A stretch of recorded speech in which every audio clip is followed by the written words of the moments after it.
नमस्कार दोस्तों। शुभ वास्तु फाउंडेशन से मैं दिलीप जैन आप सभी के सामने उपस्थित हूँ। कुछ दीपावली के लिए कुछ विशेष यंत्र और कुछ विशेष उपाय जिनके माध्यम से आप पूजन करेंगे और साल भर तक लाभ और शुभता को प्राप्त कर सकते हैं। तो इसके पूर्व मैं आपको एक दशहरे के दिन कौन कौन से यंत्र का निर्माण करना है ये मैं आपको बताया था, और इसके अलावा मैंने पुष्य नक्षत्र पर आपको कौन कौन सी सामग्री लेकर आनी है ये सब चीजें मैंने आपको बताई थी। आज पुनः हम, अगर मान लीजिए आपने दशहरे पर नहीं किया है, कोई बात नहीं, आप अगर पुष्य नक्षत्र पर कुछ नहीं लेकर आ पाए हैं तो भी कोई बात नहीं, अभी भी बहुत टाइम है हमारे पास। अब चूक गए तो फिर साल भर तक आपको इंतजार करना पड़ेगा, क्योंकि ये शुभ मुहूर्त जो दीपावली पर आपको मिलने वाला है ये फिर नहीं मिलेगा। स्वयं सिद्ध मुहूर्त होते हैं, कुछ 3.5 मुहूर्त स्वयं सिद्ध होते हैं, जिसमें एक दीपावली अपने आप में एक स्वयं सिद्ध मुहूर्त है। इस दिन जो काम किया जाता है वो, उसमें हमें कुछ चीजें देखने की जरूरत नहीं पड़ती है ना। गुड़ी पड़वा का एक स्वयं सिद्ध मुहूर्त होता है, ठीक है, और एक हमारा अक्षय तृतीया का स्वयं सिद्ध मुहूर्त होता है। अक्षय तृतीया, गुड़ी पड़वा और दशहरा।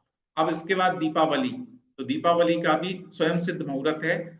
इस दिन हमें कुछ देखने की जरूरत नहीं पड़ती, और इस दिन कोई कार्य किया जाए तो निश्चित रूप से शुभता को प्राप्त होता है। तो इस दिन क्या करना है, सबसे पहला जो काम हमारा होगा वो दीपावली जो है, मुख्यतः से त्योहार जो होता है वो हमारा जो मुख्य त्योहार है वो किस चीज के लिए रहता है, लक्ष्मी पूजन हम उस दिन करते हैं। और उस दिन जो लक्ष्मी पूजन हमारी की जाती है मुख्यतः से, एक सेकेंड, लक्ष्मी पूजन जो हम इस दिन करते हैं, तो लक्ष्मी जी जो हैं वो सफाई की देवी हैं, सफाई पसंद देवी हैं वो। तो सफाई पसंद देवी यानी हमें घर के प्रत्येक कोने पर सफाई करना है, प्रत्येक कोने को अच्छी तरह से साफ सफाई करना है। और दीपावली का जो पूजन होगा वो आपको, दीपावली मुख्य रूप से लक्ष्मी जी जो हैं वो नॉर्थ की देवी हैं, लक्ष्मी और गणेश जी। तो हमें नॉर्थ की ओर ही पूजन करना है, हमारा मुख्य नॉर्थ की तरफ ही होगा, अथवा ईशान कोण पर भी आप पूजन कर सकते हैं। तो जहां भी आप पूजन करने वाले हैं उसको अच्छी तरह से साफ सफाई कर लीजिए, और उसी के बाद में आप पूजन कर लीजिएगा। पूजन की तैयारी करना है, तो पूजन की तैयारी के पूर्व आपको क्या करना है, तो आपके घर का जो मेन डोर है उसको अच्छी तरह से धो लीजिए। और हमारी ये जो साधना होगी वो धनतेरस से शुरू हो जाती है, ठीक है। तो धनतेरस के दिन से कुछ लोग साधना शुरू करते हैं, 5 दिन की साधना शुरू करते हैं। तो धनतेरस का अगर जैसे करना चाहते हैं तो प्रातःकाल धनतेरस 23 तारीख को आएगा धनतेरस का मुहूर्त, तो उस दिन भी साधना शुरू करते हैं। कुछ लोग नहीं, एक ही दिन का करते हैं, तो वो लोग 24 तारीख को दीपावली पूजन करेंगे। क्यों करेंगे वो चीज मैं आपको आगे बताऊंगा, बने रहिए। तो सबसे पहले यंत्र निर्माण की हम बात करते हैं। तो यंत्र निर्माण के लिए आपको करना क्या है, यंत्र निर्माण के लिए आपको कलम लेना है अनार की, आपको अनार की कलम लेना है। और इस अनार की कलम पर आपको अनार की कलम से एक स्याही, उसके पहले एक स्याही तैयार करना है। और स्याही आपको तैयार करना है, आप अष्टगंध ले लीजिए, थोड़ा सा कामा सिंदूर ले लीजिए, और थोड़ी सी केसर ले लीजिए, और इन सबको मिलाकर अच्छी तरह से घिस लीजिए। अगर सर्व औषधि आपके पास में है तो वो सर्व औषधि भी आप ले लीजिए। कोई सामग्री नहीं है तो परेशान होने की जरूरत नहीं है, सिर्फ केसर को घिसकर ही आप यंत्र का निर्माण कर सकते हैं। आपके पास अनार की कलम नहीं है तो भी परेशान होने की जरूरत नहीं है, आप सिंपल कोई लकड़ी लेकर, टूथपिक जिसको कहते हैं, वो लेकर आप जो है उसके ऊपर रुई लगाकर भी कलम का निर्माण कर सकते हैं। अगर आप अनार की कलम ले रहे हैं तो कम से कम 11 अंगुल की कलम होना चाहिए, 11 अंगुल की कलम, 9 अंगुल से छोटी कलम नहीं लेना चाहिए, ठीक है। तो सबसे पहले मैं आपको बताने वाला हूं वो है लक्ष्मी लाभ यंत्र। तो व्यापारी भाई इस दिन अपने जो साल भर तक जो हिसाब किताब जिसके अंदर रखते हैं, वो हिसाब किताब के लिए उनको ये लक्ष्मी लाभ यंत्र वहां बनाना है अपने बही खातों के ऊपर। यंत्र बनाने की एक विधि होती है, यंत्र बनाने की जो विधि होती है वो उसमें ये होता है कि हमें इनहेल कर, सांस को इनहेल कर लेना है, रोकना है, अपनी इच्छाओं को इनहेल करना है कि हम क्या चाहते हैं, और उसके बाद यंत्र बनाना शुरू करना चाहिए। और यंत्र बनाते समय सबसे पहले छोटा अंक लिखा जाता है, मतलब जैसे 1 लिखेंगे, उसके बाद 2 लिखेंगे, और ये अंक भी हिंदी में लिखे जाते हैं। तो बहुत बढ़िया यंत्र है ये। और इसके साथ में आपको प्रतिदिन, इस दिन आपको एक नियम ले लेना है, ओम ह्रीम श्रीम क्लीम ब्लूम अहम नमः, इसकी एक माला का रोज आपको जाप देना है इस दिन, पूरा साल भर तक आप। तो ये सबसे बढ़िया, एक सबसे पहला यंत्र तो आपका यही है कि ये अपने आपके बही खातों पे आपको ये यंत्र का निर्माण उस दिन करना है। ठीक है। दूसरा दूसरा यंत्र मैं आपको बता रहा हूं, ये आजीविका प्राप्ति वीसा यंत्र है। यद्यपि मैंने आपको पहले दशहरे वाले दिन बताया था, लेकिन अगर आप नहीं कर पाए हैं तो 24 तारीख को भी आप इस यंत्र का निर्माण कर सकते हैं। और इस यंत्र को निर्माण करने के लिए वही तरीका है जो मैंने आपको अभी बताया था। ये यंत्र निर्माण अद्भुत यंत्र है, और इसको आपको अपनी भुजा, सीधी भुजा के ऊपर इसको बांधना है। किसी पीले कपड़े में आप इसको बांध सकते हैं, किसी ताबीज के अंदर रख के आप इसको बांध सकते हैं। आपको इसको भुजा के ऊपर धारण करना है। और ऐसे में अगर ये जो भी यंत्र को धारण करता है तो निश्चित रूप से उसको आजीविका संबंधी, उसको व्यापार वृद्धि तो होती ही है। अगर कोई नौकरी प्राप्त करना चाहता है, नौकरी नहीं मिल रही है, तब भी उसको इस यंत्र को बांधने से लाभ प्राप्त होता है। इसके बाद में जो काम हमारा होता है, इसमें कुछ आपको जो भी काम करना है वो कोई स्टिकर का उपयोग नहीं करना। आपको कोई ऐसा नहीं है कि इन यंत्रों को मैं बता रहा हूं इनको प्रिंट ले लेंगे, आप प्रिंट नहीं लेना। जो भी बनाना है आपको हाथ से ही बनाना है। तो इस दिन जो है आपका अगर घर में जो भी नकारात्मक एनर्जी है, उस नकारात्मक एनर्जी को पलायन करने का भी प्रयोग किया जाता है। तो आपका जो मुख्य द्वार है उसको अच्छी तरह से आप धोकर साफ करिए, दहलीज को धोकर अच्छी तरह से साफ कीजिए। और जो आपका मुख्य द्वार है उसके ऊपर आपको ये यंत्र बनाना है। यंत्र कैसे बनाना है, इसमें प्राचीन जो ओम है वो सबसे पहले आपको केसर से, और ये जो हमने आपको स्याही तैयार की हुई है, इससे आपको ओम बनाना है। जो हमने कामा सिंदूर, केसर और सर्व औषधि के साथ में स्याही बनाई है, उसी से इस ओम को निर्माण आपको करना है।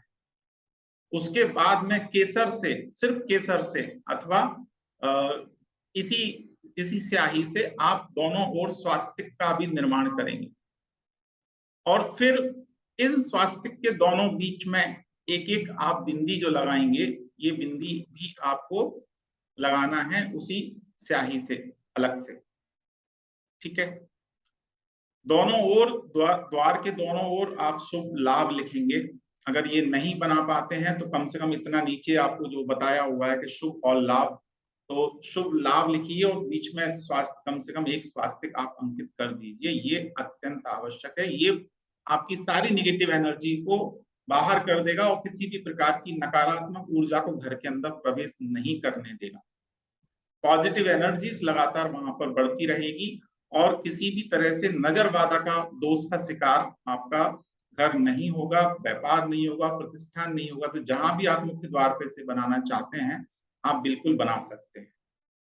कुछ लोगों का प्रश्न होता है कि इसको कागज पे बनाकर अपन लगा सकते हैं क्या, तो वो उतना उतना ज्यादा इफेक्टिव नहीं होगा। मुख्य दीवार पर ही बनाइए, सबसे ज्यादा बेनिफिट देता है।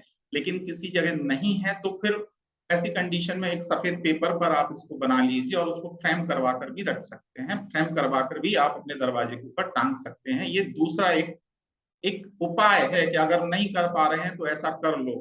हालांकि आप जब बनाते हैं तो उसकी जो एनर्जी होती है वो 100% नहीं, कई गुना आपको उसकी प्राप्त होती है। नेक्स्ट होती है कि हमारा जो मुख्य द्वार है वहां अष्ट मंगल का तोरण द्वार आपको लगाना चाहिए। हम तोरण तो लगाते हैं, 24 आम के पत्तों का बंधनवार आपको टांगना चाहिए, वो तो आप टांग सकते हैं, उसमें कोई प्रॉब्लम नहीं है। बंधनवार वो जो 24 आम के पत्तों का या फिर अशोक के पत्तों का आप टांगेंगे वो कुछ दिन बाद हट जाता है। लेकिन ये जो बंधनवार है, अष्टमंगल का जो तोरण द्वार है, बंधनवार है, ये आपका साल भर तक वहां टंगा रहेगा। अष्टमंगल तस्वीर के रूप में भी वहां टांगा जा सकता है, अथवा नीचे बनी हुई बंदर मार भी आपको प्राप्त हो जाती है मार्केट से, उसको भी आप अपने मुख्य द्वार पर टांग सकते हैं। अगर नहीं प्राप्त हो पा रही है तो अष्टमंगल आप गूगल सर्च कर लीजिए, अष्टमंगल, और उनकी पेंटिंग्स बनाकर आप कोई भी आपकी जो बंधन बार है उस पर आप उनको चिपका दीजिए फोटोज को, और उसको आप टांग दीजिए। ये भी एक तरीका है, इससे आपके बच्चों की क्रिएटिविटी भी निखर के आएगी। आप उनको अष्टमंगल के फोटो दीजिए और उनसे बोलिए कि बच्चों ये आप बना के दो, तो बच्चों की भी क्रिएटिविटी निकल के आएगी और बच्चों को भी खुशी होगी कि हमारे द्वारा हाथ से बनाई हुई जो बंधन बार है वो हमारे मेन द्वार पर टांगी गई है। तो ये बहुत बढ़िया रहेगा, आप ऐसा भी कर सकते हैं। चांदी का भी बनवा के आप टांग सकते हैं। सामान्य तौर पे चांदी का, अगर नॉर्थ में आपका आपका अगर मान लीजिए द्वार है तो चांदी का आप टांग सकते हैं, और अगर इसके अलावा कहीं द्वार है, पश्चिम में है, उत्तर दक्षिण में है, अथवा किसी और दिशा में है, पश्चिम में है, तो आप उसमें कॉपर का भी टांग सकते हैं। हालांकि कॉपर का हर जगह टांगा जा सकता है, उसमें कोई दिक्कत वाली बात नहीं। इसके बाद में एक हमें मंगल कलश तैयार करना है। मंगल कलश जो तैयार होगा ये साल भर आपको पॉजिटिव एनर्जी देता रहता है। मंगल कलश साल भर पॉजिटिव एनर्जी देता है, किसी भी प्रकार की निगेटिव एनर्जी नहीं जाता। ये वास्तु शांति मंगल कलश भी होता है। तो पानी वाला मंगल कलश हम लोग सामान्य तौर पर घरों में स्थापित करते हैं, लेकिन इस बार जो आपको मंगल कलश स्थापित करना है उसमें कुछ विशेष सामग्री के साथ में आपको मंगल कलश की स्थापना करना है। यद्यपि पिछली बार अगर किसी ने कोई मंगल कलश स्थापित किया हुआ है तो उसमें देख लीजिए सामग्री का खराब नहीं हुई हो तो, लेकिन अगर कुछ खराब हो गई है तो आप या उस सामग्री को अगर आप चाहें तो विसर्जित कर सकते हैं। उसमें पंच धातु वगैरह जो चीजें थी उनको निकाल कर बाकी की सामग्री को आप विसर्जित कर सकते हैं और नवीन मंगल कलश की सामग्री आप उसके अंदर फिल कर सकते हैं। तो इसमें आपको लेना है खड़ी मूंग लेना है, खड़े उड़द लेना है, साबुत चावल लेना है, टूटे हुए चावल नहीं लेना, ये ध्यान रखिएगा, टूटे चावल नहीं लेना है। पीली सरसों लेना है, 5 हल्दी लेना है, 5 काली हल्दी लेना है, तो काली हल्दी एक अलग से आती है, बहुत महत्व है दीपावली पर इसका, वो आप ले लीजिए। 5 सुपारी ले लीजिए, साबुत धना ले लीजिए थोड़ा सा। इसके अलावा सफेद सरसों आपको लेना है, स्फटिक मणि आती है, ये रत्नमयी कलश अपन बना रहे हैं, रत्नमयी कलश। लगातार पॉजिटिव एनर्जी, जितनी ज्यादा अच्छी सामग्री इसके अंदर आप फिल करेंगे उतना ज्यादा ये पावरफुल एनर्जी देने वाला मंगल कलश होगा। तो साल भर तक धन धान समृद्धि से हमारा घर भरा रहे, लगातार मां लक्ष्मी कृपा हम पर बरसती रहे, तो उसके लिए मंगल कलश सामग्री आपको इसका मंगल कलश बनाना है। स्फटिक मणि एक आती है, रॉक क्रिस्टल क्वार्ट्स आते हैं, वो आप इसके अंदर डाल सकते हैं। पंचरत्न आपको इसमें डालना चाहिए। पंचरत्न बहुत महंगे आते हैं, अदरवाइज सस्ते के चक्कर में हम जब जाते हैं तो वो कांच के टुकड़े होते हैं, इसके अलावा कुछ नहीं होता। तो अगर आप पंचरत्न नहीं डाल पा रहे हैं तो कुछ पंचरत्न ऐसे भी आते हैं, रॉ पंचरत्न आते हैं, मतलब पंचरत्न की जो रत्नों की कटिंग आती है रॉ के रूप में आते हैं, वो साफ किए हुए नहीं होते, लेकिन वो सस्ते मिल जाते हैं, लेकिन होते ओरिजिनल हैं। तो ऐसे भी आप पंचरत्न ले सकते हैं जो रॉ फॉर्म में होते हैं, लगभग 100 रुपए, 100-125 रुपए में वो सारा आपको मिल जाते हैं। ठीक है, ओरिजिनल पंचरत्न की जब बात करेंगे तो पुखराज, माणिक, पन्ना, इस तरह के जब हम बात करते हैं तो वो काफी कॉस्टली होते हैं। अगर नहीं डाल पाते हैं तो आप रॉ फॉर्म में भी उनको ले सकते हैं। चांदी का आप 1.25 उसके अंदर डालिए, 1.25 नहीं है तो कम से कम चांदी का एक सिक्का आप उसके अंदर डाल दीजिए, है ना। गोमती चक्र, 5 गोमती चक्र आपको इसके अंदर डालना है। पंचधातु का अष्टदल कमल, पंचधातु क्या होती है, पंचधातु में सोना लेना है, चांदी लेना है, तांबा लेना है हमें, है ना। सोना, चांदी, तांबा, पीतल और एक धातु आप उसमें कोई भी ले सकते हैं, जैसे आप समझ लीजिए कांसा एक धातु हो सकती है। लेड नहीं लेना है, बस रांगा लेड नहीं लेना है, बाकी 5 धातुएं आप ले सकते हैं। तो इसका बना हुआ अष्टदल कमल भी आता है। उस अष्टदल कमल, मां लक्ष्मी जो विराजमान होती है अष्टदल कमल पे विराजमान होती है, तो अष्टदल कमल आपको मिल जाएगा। उसके ऊपर वो भी अष्टदल कमल आप इसमें रखेंगे। तो एक नंदावर स्वास्तिक होता है, विशेष स्वास्तिक होता है ये। सामान्य स्वास्तिक तो अलग होता ही है, लेकिन अष्टदल नंदावर जो स्वास्तिक होता है वो एक विशेष स्वास्तिक होता है, वो कई गुना एनर्जी को प्रोड्यूस करता है। तो एक नंदावर स्वास्तिक अगर आप चांदी का डाल सकते हैं तो बहुत बढ़िया है, नहीं तो फिर कॉपर या त्रिधातु का स्वास्तिक भी यहाँ इसमें डाला जा सकता है। कुछ सर्वौषधि आती है, सर्वौषधि में के नाम से ही आपको मिल जाएगा, जो बना हुआ पाउडर मिलता है, तो वो आप ले लीजिए। और इसके अलावा आपको लेना है खनिज। खनिज में आप ले सकते हैं, जैसे इंगुल होता है, पारा होता है, इसके अलावा मैंसिल होता है। इस तरह के जो खनिज होते हैं, उत्तमोत्तम खनिज होते हैं, वो खनिज भी हम इसके अंदर डाल सकते हैं, जो भी उपलब्ध हो जाए, है ना। तो इसमें सोनाक्षी होती है, मैंसिल होते हैं, राजावर्त होता है, गेरू होती है, गैरेज जिसको अपन बोलते हैं, अंजन, गंधक, ये खनिज होते हैं। ये निगेटिव एनर्जी के को रोकते हैं। ये भी आप इसके अंदर आप डाल सकते हैं। ठीक है। सर्वौषधि में मैं बता देता हूँ कि बचकूट, चंदन, जटामांसी, सौंठ, नागरमोथा, आमा हल्दी, सामान हल्दी, ये सब चीजें सर्वौषधि में आती है और इनका पाउडर फॉर्म में ये सब चीजें आपको मिल जाती हैं। ठीक है। तो इसका मंगल कलश आप अगर तैयार कर लेते हैं तो ये अपने आप में इतना ज्यादा एनर्जी को प्रोड्यूस करने वाला होता है। और सबसे बड़ी बात ये चीज समझ लीजिए कि अगर नहीं है कोई सामग्री तो परेशान होने की जरूरत नहीं है, बिल्कुल भी परेशान होने की जरूरत नहीं है। इसके अंदर आपको भीमसेनी कपूर जरूर डालना है और कुछ बूंदे पारे की भी आप इसके अंदर डाल सकते हैं। तो भीमसेनी कपूर डालने से ये सामग्री खराब नहीं होगी। तो अगर मान लीजिए कोई सामग्री नहीं है तो परेशान मत होइए, चांदी का 1.25 रुपया नहीं है तो सादा रुपया डाल दीजिए, कोई दिक्कत वाली बात नहीं है। लेकिन करिए जरूर, जितनी सामग्री आपके पास मिल सकती है उतनी सामग्री के साथ में आप इसको कर सकते हैं। तो ये सबसे बढ़िया बात हो गई, कलश तैयार करना है। तो ये कलश आपको मंगलाष्टक पढ़ते हुए सुहागन स्त्री के साथ में, घर की बहू के साथ, बहू के हाथ से, पत्नी के हाथ से, नहीं तो बेटी के हाथ से आप मंगलाष्टक पढ़ते हुए सारी सामग्री को एकजाहित कीजिए और उसके बाद मंगल कलश को पूजन के पूर्व इसको फिल करवा दीजिए। और ये मंगल कलश अगर आप धनतेरस के दिन बना लेते हैं तो धनतेरस की पूजन के पूर्व भी आप इसको विराजमान कर सकते हैं, जो 5 दिन तक उसी स्थान पर विराजमान रहेगा। उसके बाद में आप इसको ईशान कोण में विराजमान कर सकते हैं। तो ये मंगल कलश हो गया। इसके पास में होता है धन प्राप्ति यंत्र। ये धन प्राप्ति यंत्र आपको या तो अपने जहां कलश स्थापित करेंगे उसके पास में आप इसको दीवार पे बना सकते हैं, भोजपत्र पे बना सकते हैं, भोजपत्र पे बनाकर अथवा दीवार पे आप बना लीजिए इसको, तिजोरी के पास बना सकते हैं, पूजन स्थान के पास में बना सकते हैं, या घर से जब अंदर प्रवेश करते हैं तो सामने दीवार पे उसको बनाया जा सकता है। तो धन प्राप्ति यंत्र बनाने का भी बहुत बढ़िया यंत्र है ये। तो इस यंत्र को अगर आप बना लेते हैं, धन प्राप्ति यंत्र को, तो ये रिद्धि सिद्धि समृद्धि देने वाला यंत्र है। इस दिन आपको, इसका भी तरीका वही है, पहले छोटे अंक लिखे जाते हैं उसके बाद बड़े अंक लिखे जाते हैं। तो ये भी आप यंत्र निर्माण उसी स्याही से करेंगे। अगला जो है वो एक बहुत महत्वपूर्ण है, व्यापार वृद्धि यंत्र।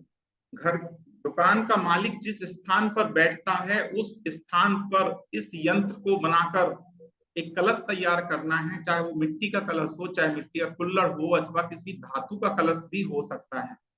उस धातु के कलश में जो सामग्री अभी मैंने मंगल कलश की बताई थी, वो सामग्री मंगल कलश भरने के बाद में जो सामग्री बच गई है, इसमें बस याद आपको रखना है कि इसमें नंदावर स्वास्तिक नहीं डालेंगे, इसमें नंदावर स्वास्तिक नहीं डालेंगे। तो जो सामग्री आपकी बच गई है वो सब सामग्री इसके अंदर आप भर दीजिए। साथ में इसको भोजपत्र पर, अगर भोजपत्र नहीं तो उत्तम प्रकार का कागज लेना है, बढ़िया वाला कागज, उस कागज पर इस यंत्र को निर्माण कीजिए। उसके 4 फोल्ड करके उसी कुल्हड़ में या कलसा में आप डाल दीजिए। और जहां व्यापार आप करते हैं, जिस गद्दी के नीचे, उस गद्दी के नीचे आप इसको दबा दीजिए। कुछ लोगों का प्रश्न आता है, साहब हम तो 1 मंजिल पर रहते हैं या इतना नहीं खोद सकते, कैसे इसको करेंगे? तो वहां पर फिर ऐसा होता है कि यंत्र निर्माण करके उसे गद्दी के अंदर डाला जा सकता है और सामग्री की पोटली बनाकर भी गद्दी के अंदर डाली जा सकती है। ठीक है ना। लेकिन अगर चमत्कारिक परिणाम चाहिए तो फिर आपको गद्दी के नीचे इसको जमीन के अंदर गाड़ देना चाहिए। तो ये वहां से अपनी पॉजिटिव एनर्जीज ये कलश लगातार आपको देता रहेगा। ठीक है। तो ये भी एक व्यापार वृद्धि यंत्र आपको निर्माण आप उस दिन कर सकते हो। और क्या करना है, अब बात आती है, ये तो क्या उस दिन करना है मैंने आपको बताया, लेकिन मुख्य बात क्या आती है? मुख्य बात आती है, मुख्य बात आती है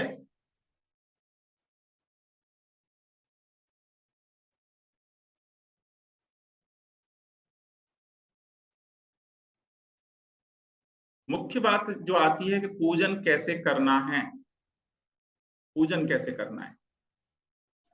तो दीपावली के दिन सबसे बात है कि इस बार दो तरह से दीपावली का त्योहार है। दो तरह से कैसे है कि एक है दीपावली जो है अमावस्या के दिन मनाई जाती है। तो जो जैन संप्रदाय में जैनों की जो दीपावली होगी वो 25 अक्टूबर की होगी। क्यों होगी 25 अक्टूबर की? क्योंकि भगवान महावीर को जो मोक्ष हुआ था, मोक्ष कल्याणक पर्व के रूप में मनाई जाती दीपावली, और शाम संध्या काल में वो गौतम गणधर जी को केवल ज्ञान की प्राप्ति हुई थी। भगवान के जो गणधर परमेष्ठी थे, गणधर थे, उनको केवल ज्ञान प्राप्त हुआ था, इसलिए दीपावली मनाई जाती। तो वहां पर चूंकि चूंकि संध्या काल में भगवान को जो मोक्ष हुआ था वो ब्रह्म मुहूर्त में हुआ था, तो इसके कारण से दीपावली का आगमन जैनियों के लिए फिर वो उसको 25 तारीख का मनाने का विधान है कि उस दिन ही निर्माण लाडू चढ़ेगा 25 तारीख को, और उस दिन दोपहर में वो अपनी व्यापार में पूजन कर सकते हैं, घर में पूजन कर सकते हैं, जो गौतम गणधर प्रविष्टि की पूजन की जाएगी। इसमें ग्रहण काल जो लगेगा 25 तारीख को ग्रहण रहेगा, तो लगभग 25 तारीख को शाम 4:30 बजे के बाद में 5:30 तक एक घंटे के आसपास ये ग्रहण रहेगा। तो इस काल में पूजन नहीं करना है, लेकिन मंत्र जाप जो मैंने अभी आपको बताया था वो कर सकते हैं। अब बात आते हैं दीपावली अन्य। तो भगवान राम इस दिन चूंकि अयोध्या लौट के आए थे, अयोध्या जब लौट कर आए थे तो अमावस्या वाले दिन वो लौट कर आए थे, लेकिन उस दिन ऐसा जगमगा दिया गया पूरा शहर को कि उस दिन वो पूनम की चांद से भी, पूनम की रात्रि से भी ज्यादा उजीली रात हो गई। तो एकमात्र ऐसी रात है ये जो पूनम की रात्रि से भी ज्यादा उस दिन रोशनी में नहाई रहती है। तो इस दिन हमें जो पूजन करना है वो 24 तारीख को ही करना है, क्योंकि 25 तारीख की शाम को अमावस्या नहीं मिलेगी। अमावस्या 24 अक्टूबर को 5:27 से आएगी, और 25 अक्टूबर को सायंकाल 4:18 तक रहेगी। मिनटों का अंतर हो सकता है आपके सूर्योदय के अनुसार। प्रदोष काल हमारा रात्रि में रहेगा 7:02 से 8:23 तक। इस दिन इस समय पूजन की जा सकती है, गौधूली में पूजन की जा सकती है। जो लोग गौधूली करते हैं ना 5:27 के बाद में, वो लोग पूजन कर लेंगे, कर सकते हैं। निश्चिता काल जो होगा वो 11:46 से 12:37 तक है, और रात्रि का जो मुहूर्त है वो 10:36 तक अगले दिन के 12 बजे तक जाएगा। तो उस दिन भी किया जा सकता है। पूजन करते समय में करना क्या है? अब ये पूरी जो साधना मैं बता रहा हूँ, यंत्र निर्माण आपके हो गए, ये सब कलश निर्माण आपके हो गए, तो ये सारी चीजें आपने तैयार करके रख दी। अब आपको साधना शुरू करनी है। बस सबसे पहले क्या करना है? सबसे पहले माता लक्ष्मी के लिए आप उत्तर दिशा में कोई पाटा लगाकर, कपड़ा बिछाकर, उसके ऊपर अक्षत से अष्टदल कमल बना दीजिए, अथवा नंदावर स्वास्तिक बना दीजिए, और जो अष्टदल कमल मैंने आपको बताया था उसकी स्थापना कर दीजिए। उसके बाद तस्वीर स्थापित कीजिए। उसके बाद आप मंगलाष्टक पढ़ते हुए मंगलाष्टक पढ़ लीजिए और दिग्वंदना कीजिए। दिग्वंदना में आप पीली सरसों और काले उड़द दोनों को मिलाकर दिग्वंदना करेंगे। आप चारों दिशाओं में और ऊपर नीचे 6 दिशाओं में आपको दिग्वंदना करना है। दिग्वंदना करने के बाद में आपको पूजन शुरू करना है, पूजन प्रारंभ करना है। तो इसमें एक चीज का ध्यान रखना है कि पूजन स्थान के ईशान कोण पर उस कलश को आप स्थापित कर दीजिए, और आग्नेय कोण में आप एक दीपक स्थापित करेंगे पूजन स्थान के आग्नेय कोण पे। एक चीज यहाँ पे मैं आपको बताना चाह रहा हूं कि अगर आप अखंड दीप की स्थापना करना चाहते हैं, तो अखंड दीप को अगर ईशान कोण पे स्थापित करते हैं तो थोड़ी सी परेशानी, सिर में भारीपन वगैरह ऐसा रहने की संभावना होती है। तो अखंड दीप की स्थापना आप आग्नेय कोण, घर के आग्नेय कोण पर करें तो बहुत बढ़िया रिजल्ट, आपको चमत्कारिक परिणाम वहां देखने को मिलते हैं। ठीक है। तो अब करना क्या है पूजन करने का, मैं वो तरीका पूरा आपको बता रहा हूँ। करना कैसे है, तो लक्ष्मी जी की, माँ लक्ष्मी की जो आराधना आप जैसे करना है आप करिए। प्रिय जो भी चीजें हैं वहां माता लक्ष्मी को आप उपहार स्वरूप भेंट करेंगे। उस दिन मिट्टी के पात्र में एक चांदी का सिक्का रखकर वहां समर्पित करना है अलग से। और उस चांदी के सिक्के को पूजन के बाद, पूजा विसर्जन के बाद में उस चांदी के सिक्के को किसी ऐसे स्थान पर रखिए जहां पर रोशनी नहीं आती हो, वहां रखे रहने दीजिए। ठीक है।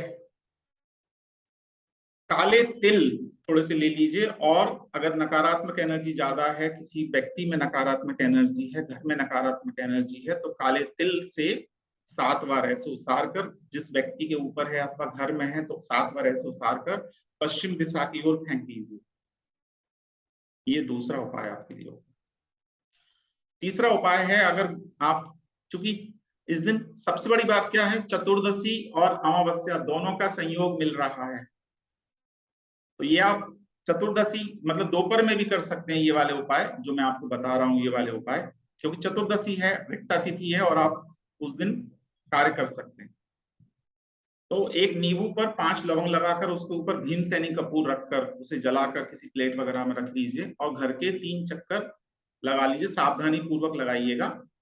तो ये पूरी नकारात्मक एनर्जी को बिल्कुल इनहेल कर लेता है पूरा नींबू, और उसको उठा के फिर उसके बाद में किसी पानी में जो नमक घोल के उस पानी में इसको डाल दीजिए, बाद में इसको सड़क पे फेंक दीजिए।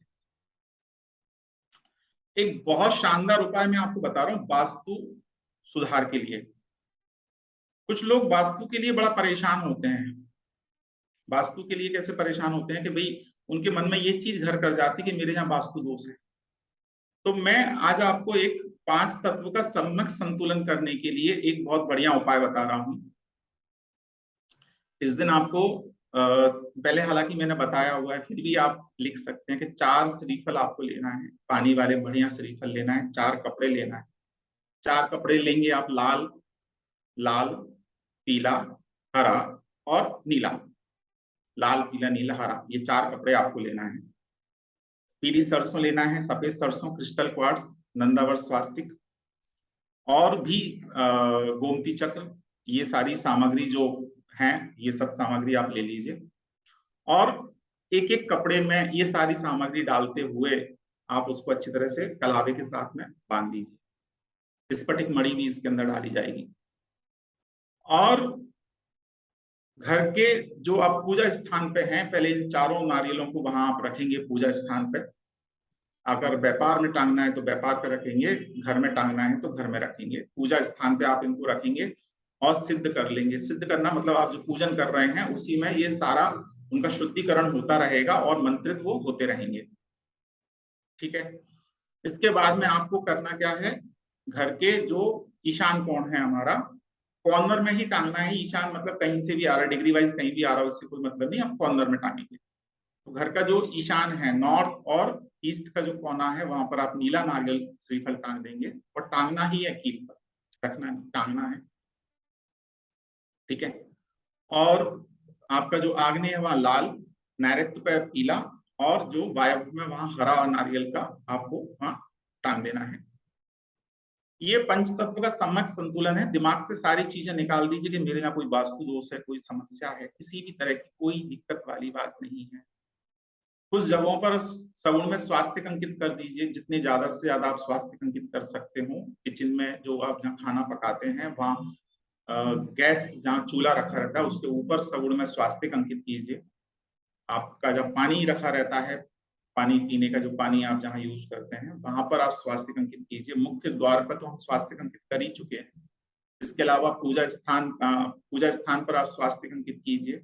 आप जहाँ बैठते हैं वहां के उस पीछे स्वास्थ्य अंकित कीजिए। और कोशिश ये आपको हमेशा ध्यान रखना है कि स्वास्थ्य जो भी अंकित करेंगे वो स्वास्थ्य आपको कमर से ऊपर के हिस्से पे अंकित करना है, मतलब दीवार पे इतनी ऊंचाई पे अंकित करना है कि वो कमर से नीचे ना आए, ऊपर की तरफ अंकित करें। तो ये आपको करना है। तो इस दिन 5 स्थानों पर आपको दीपक जरूर रखना है। 5 स्थानों पर दीपक कहाँ कहाँ रखना है कि एक तो आपको पूजा स्थान पर दीपक रखना है, आपको आप किचन में आपका जो रसोई घर है वहां पर आपको दीपक रखना है।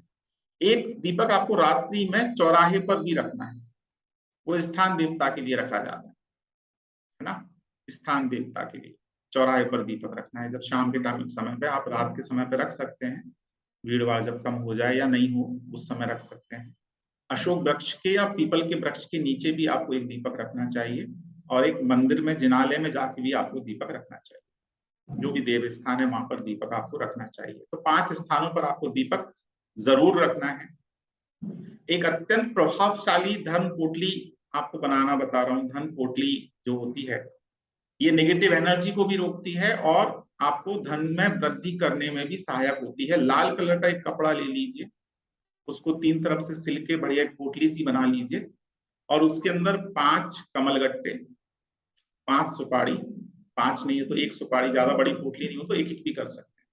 5 कमलगट्टे, 5 सुपारी, 3 गोमती चक्र, सफेद सरसों, पीली सरसों, लाल काली, लाल काली सफेद गुंची, गुंची आती है, रत्ती बोलते हैं पुराने जमाने में से, रत्ती वो आती है। जो भी सामग्री, इसमें विकल्प मत कीजिए कि जो सामग्री नहीं मिल रही, लेकिन जो भी सामग्री आपको मिल जाए आराम से वो गुंची डाल दीजिए। निर्गुंडी की जड़ सामान्य तौर पे अगर आपको लाना पड़ेगी, अगर आप पहचानते हैं निर्गुंडी का पौधा तो आप वो जड़ आप लेके आइए प्रार्थना करके एक दिन पहले। तो इन सबको लाल कपड़े में एक पोटली बनाकर उसको बांध दीजिए अच्छी तरह से लाल कपड़े में, और इसको आप अपने तिजोरी में भी रख सकते हैं अथवा आप दरवाजे पर भी इसको टांग सकते हैं। ये किसी प्रकार की नजर बाधा के लिए रोकती है। एक चीज का याद रखना है, अगर तिजोरी में रखा है तो प्रत्येक शुक्रवार को आप इसको पूजा करेंगे, धूप दीप जरूर दिखाएंगे। और नजर बाधा के लिए अगर आप टांगने वाले हैं, अगर नजर बाधा के लिए दरवाजे पे टांगने वाले हैं तो इसमें कमलगट्टे नहीं रखेंगे और इसे काले कपड़े में बनाएंगे। कमलगट्टे नहीं रखेंगे और इसे काले कपड़े में बनाएंगे और उसको बांध के दरवाजे पे टांग देंगे, ठीक है ना। अगर व्यापार धन वृद्धि के लिए बना रहे हैं तो लाल कपड़े में बनाएंगे, साथ में कमलगट्टे डालेंगे और प्रत्येक शुक्रवार को इसमें दीप धूप दिखाएंगे। जबकि अगर नजर बाधा का दोष दूर करने के लिए अगर आप बनाने वाले हैं तो काले कपड़े में बनाएंगे, उसमें कमलगट्टे नहीं डालेंगे, बाकी सब सामग्री ऐसे ही टांगेंगे और उसको मुख्य द्वार पर आप इसको टांग देंगे। प्रत्येक शनिवार को इसको धूप दीप आप दिखाएंगे। तो ये बहुत बढ़िया एक आपको मैंने उपाय बताए। ईशान कोण में ही पूजन करना है, उत्तर की ओर करना है। तो ये कुछ चीजें थी जो मैंने आपको बताई हैं। अगर कोई चीज समझ में नहीं आती है तो ग्रुप में आप डाल सकते हैं। हाँ, एक खास बात और रह गई है कि आपने मंगलाष्टक किया, आपने दिग्वंदना की, और मंगलाष्टक करते समय जो आपने पीली सरसों काली उड़द का क्षेपण किया था और दिग्वंदना करते समय जो काली उड़द का क्षेपण किया था, चूंकि चतुर्दशी की रात को भी हमें सभी जैन लोग जो भी हैं वो रात्रि में जो पूजन करते हैं, ये जो विधान मैंने आपको बताया है इसमें आप बढ़िया भक्तामर विधान कर सकते हैं, पूजन कर सकते हैं, इसमें कोई बाधा नहीं है। दिग्वंदना करके जो भी सफेद सरसों, पीली सरसों और काले उड़द का क्षेपण किया गया है, रात भर उस सामग्री को वहां पड़े रहने दीजिए, हल्की हल्की समेटो। और सुबह घर की महिला